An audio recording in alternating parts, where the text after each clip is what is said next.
এখানে বিদেশি পরাশক্তি যারা আমরা সবাই জানি এখানে মুখ্য ভূমিকা পালন করেছিল জুলাইতে আমেরিকা।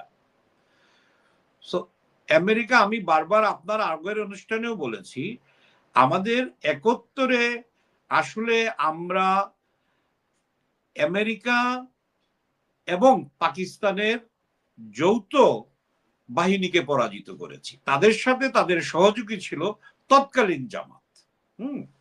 সো আমি আপনার খেয়াল আছে মনে হয় আপনার একটা অনুষ্ঠানে আমি বলেছিলাম এটা আসলে অনেকেই বলে পাকিস্তানের সাথে যুদ্ধ হয়েছে, মূল পরাজয়টা হয়েছিল আমেরিকার।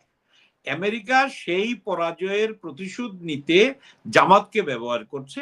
এবং আমি কয়েকদিন আগে একটা স্ট্যাটাস দিয়েছিলাম যে এই যে ঘটনা, এই যে অভ্যুত্থান বলছে যারা, এই সব কিছুর পিছনে সেনাবাহিনীকেই আসলে কন্ট্রোল করছে আমেরিকা, এবং সেনাবাহিনী সেই আমেরিকান প্রেসক্রিপশনেই ইউনূসকে নিয়ে এসে এখানে ক্ষমতায় বসিয়েছে।